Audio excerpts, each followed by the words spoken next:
Good morning everyone. आज हम लोग जो है राजनीति विज्ञान के अंतर्गत चैप्टर 11 या राजनीति विज्ञान पार्ट का पहला चैप्टर जो है स्टार्ट करेंगे। चैप्टर का नाम है लोकतंत्र का विचार एवं विस्तार। यहाँ पर प्रिंट गलत था इसलिए उसको सुधार कर मैंने लिखा हुआ है, अवम लिखा गया था। ठीक है बच्चों, लोकतंत्र किसे कहते हैं? तो लोकतंत्र जनता के लिए जनता द्वारा शासन की एक ऐसी शासन व्यवस्था जिसमें जनता के चुने हुए निधि जो है सरकार का निर्माण करते हैं, लोकतंत्र कहलाते हैं। और उसी का विचार और विस्तार के बारे में पढ़ेंगे। आपको पता है कि लोकतंत्र के अलावा जो है राजतंत्र, सैनिक तंत्र जैसे और भी शासन व्यवस्थाएं हैं, है ना।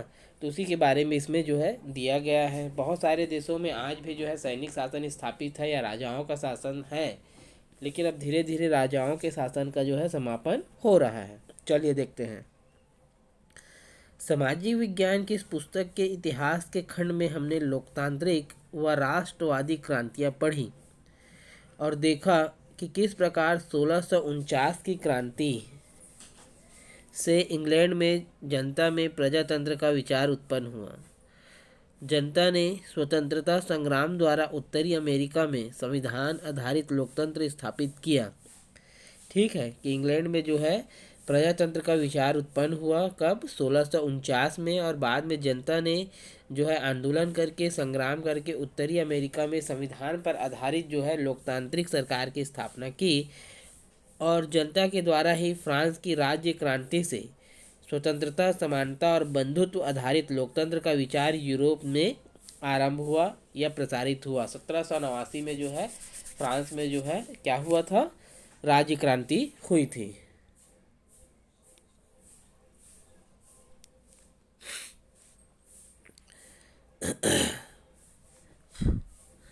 फ्रांस से ही लोकतंत्र दक्षिण अमेरिका महाद्वीप में विस्तार प्राप्त किया। इन बदलावों में राजाओं के शासन को हटाने तथा उसके स्थान पर जनता या जनता के द्वारा चुने गए प्रतिनिधियों का शासन स्थापित करने के प्रयास किए जाने लगे। इस अध्याय में हम लोकतंत्र यानी जनता द्वारा स्थापित शासन के बारे में पढ़ेंगे। ठीक है, कुछ आसपास की हम अपनी घटनाएं देखते हैं जिसमें ये एक उदाहरण दिया हुआ है कि कैसे जो है हम लोकतांत्रिक सरकार को समझ सकते हैं। विद्यालय के मैदान में छात्र छात्राएं मिलजुल कर तरह तरह के खेल खेल रहे थे। अचानक घंटी की आवाज़ सुनाई दी, है ना भाई, बेल लग गया। सभी विद्यार्थी दौड़ते हुए अपनी कक्षा की ओर पहुँचे। 9वीं कक्षा के विद्यार्थी ठीक से बैठ भी नहीं पाए थे कि सामाजिक विज्ञान की शिक्षिका कक्षा में पहुंची। बच्चों ने अभिवादन किया, विश किया और सभी बैठ गए।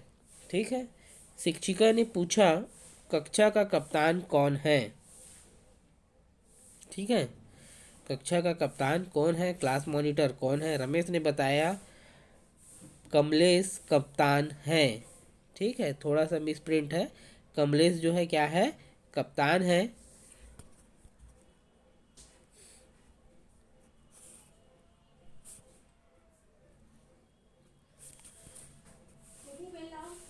ये देखिए, कमलेश की जगह मलेश हो गया है।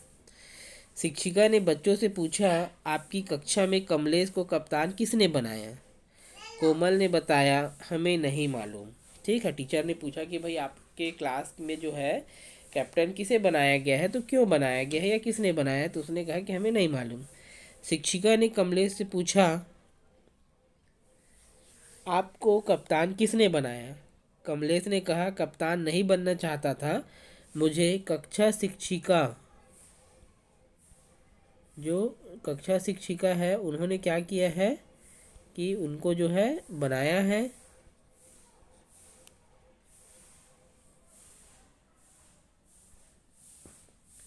और यह कार्य सौंपा है। शिक्षिका ने कप्तान बनने का कोई दूसरा तरीका हो सकता है ऐसा पूछा।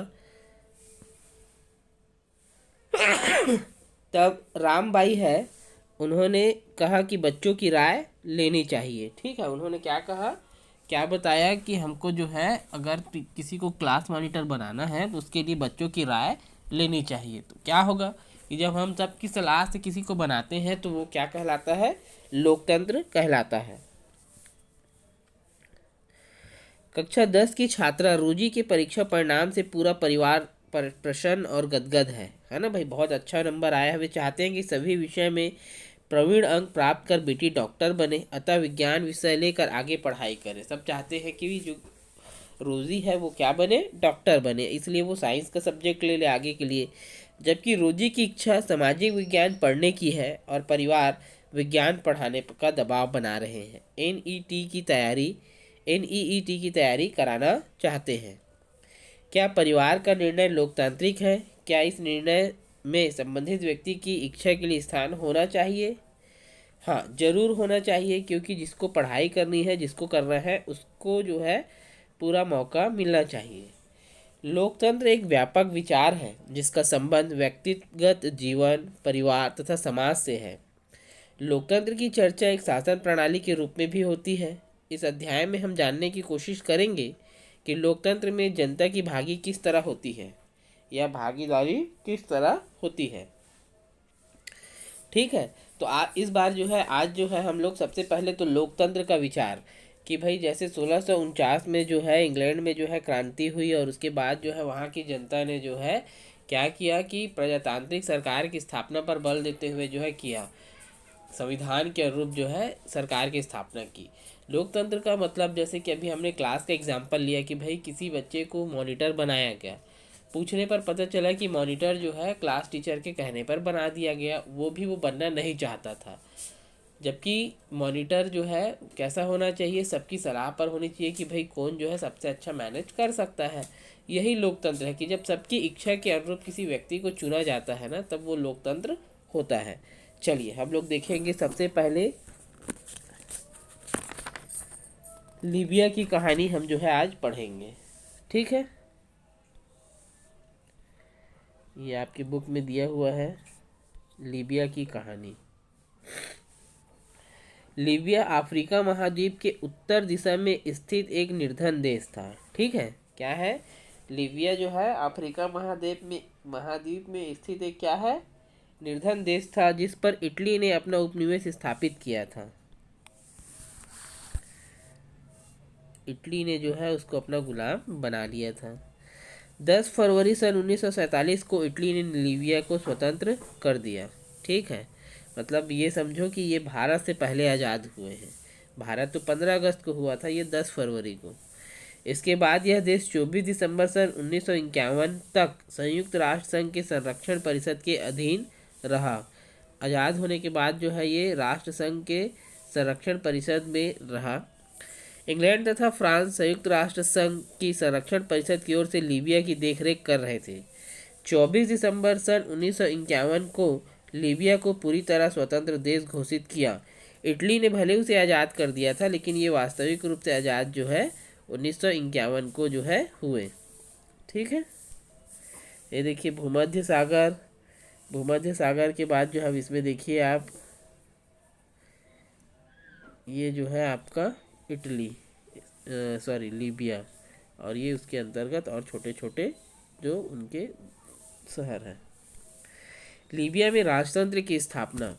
औपनिवेशिक शासन से लीबिया की स्वतंत्रता के पश्चात राजा इद्रिस, ठीक है, ये क्वेश्चन में आता है, कौन? लीबिया का राजा इद्रिस लीबिया का शासक बना। लीबिया पर शासन राजा एवं कुछ ताकतवर परिवारों द्वारा किया जाने लगा। वहाँ की अधिकांश जनता विभिन्न कबीलों में बटी थी। कबीलों मतलब क्या होता है? समूह, अलग अलग जनजाति जैसे समूह होते हैं ना, वैसे ही ये कबीलों में बटा हुआ था। लोग जो है कृषि एवं पशुपालन के कार्य करते थे। लोगों पर कबीले के मुखियाओं का जो है प्रभाव था, और अलग अलग कबीला या अलग अलग समूह होने के कारण जो है प्रत्येक समूह में जो है कोई ना कोई मुखिया था और उसका प्रभाव जो है उस समूह पर था। सन 1959 में लीबिया में विशाल मात्रा में तेल एवं प्राकृतिक गैस भंडार की प्राप्ति हुई। ठीक है, 1959 में विशाल मात्रा में तेल और प्राकृतिक गैस भंडार मिले, जिससे यह देश धनी देश बन गया। आपने पढ़ा होगा भी कि पहले ही लाइन पे जब स्टार्ट की लीबिया की कहानी, तो ये क्या था? बहुत गरीब और निर्धन देश था, लेकिन 1959 में जब वहाँ पर तेल और प्राकृतिक गैस मिला, तब यह देश धनी देश बन गया। इन खनिजों पर राजा एवं वहाँ के धनवान परिवार के लोगों ने अधिकार जमा लिया। इसी समय उत्तरी अफ्रीका में राष्ट्रवादी आंदोलन की लहर चली। इसका प्रभाव लीबिया पर भी था। इस आंदोलन से जुड़े लीबिया के युवा आधुनिक राज्य की स्थापना करना चाहते थे, जहां जनता की भलाई हो एवं शोषक तत्वों से मुक्ति मिले। ये लोग महिलाओं पर हो रहे अत्याचारों व कबीलों के युद्धों को रोककर देश में एकता और शांति लाना चाहते थे। उनका मानना था कि पेट्रोलियम से होने वाली आय का लाभ सभी नागरिकों को मिले। ठीक है। क्या हो रहा था कि जब 1951 में वो आज़ाद हुआ तो वहाँ पे राजा इदरीस का शासन था। बाद में जो है वहाँ पे धीरे धीरे जो शक्तिशाली राज परिवार है उन लोगों ने शासन करना प्रारंभ कर दिया। लीबिया जो है अधिकांश कबायली भागों में बटा हुआ था और जो उनके मुखिया थे उनका उस पर प्रभाव था। 1959 में जैसे ही लीबिया में तेल और प्राकृतिक गैस मिले तो वो धनी देश बन गया और राज परिवार द्वारा जो है उनका अधिकार जो है उन पर खनिज पर किया जाने लगा। उसी समय उत्तरी अफ्रीका में राष्ट्रवादी आंदोलन की लहर चली, मतलब आंदोलन स्टार्ट हुआ और इसका प्रभाव जो है लीबिया पर भी पड़ा। लीबिया के युवा आधुनिक राज्य की स्थापना करना चाहते थे और वे जनता की भलाई हो और उनके शोषण से मुक्ति मिले, ऐसा वे चाहते थे। लोग महिलाओं पर हो रहे अत्याचारों व कबीलों के युद्धों को रोककर देश में एकता और शांति लाना चाहते थे। उनका मानना था कि पेट्रोलियम से होने वाली आय का लाभ सभी नागरिकों को मिले। कर्नल मुअफ्फर गद्दाफी द्वारा सैनिक तख्ता पलट। कर्नल मुअफ्फर गद्दाफी लीबिया की सेना का एक प्रमुख शक्तिशाली अधिकारी था। सन 1969 में, ठीक है, ये क्या था, जो लीबिया की सेना थी उसका एक जो है ये शक्तिशाली अधिकारी था। सन 1969 में गद्दाफी तथा उसके 70 युवा सैनिक अफसरों ने लीबिया की सत्ता को अपने नियंत्रण में ले लिया। उन्होंने आंदोलन के संगठन का नाम क्या रखा? Free officer movement. Raja Idris जो है गद्दी छोड़कर भाग गए। लीबिया में राजतंत्र की समाप्ति हुई। ठीक है, जो राजा का शासन चल रहा था वो क्या हो गया, अब समाप्त हो गया और देश को सोशलिस्ट लीबियन अरब रिपब्लिकन घोषित किया गया और सैनिक शासन स्थापित हो गया। सेना ने इसका पूरी तरह से समर्थन किया। यह आंदोलन क्रांतिकारी नियंत्रण परिषद के नेतृत्व में चलाया गया। इसमें सेना के 12 सदस्य थे। इस संगठन ने लीबिया को आधुनिक सामंतवादी देश बनाने की घोषणा की। इस प्रकार जो है जो लीबिया में राजतंत्रीय शासन स्थापित हुआ था वो क्या हो गया, खत्म हो गया और वहाँ पर जो है सैनिक शासन स्थापित हो गया। ठीक है, कल हम पढ़ेंगे लीबिया में प्रगति एवं विकास। कोई भी डाउट होगा तो पूछेंगे। ठीक है बच्चों, थैंक यू।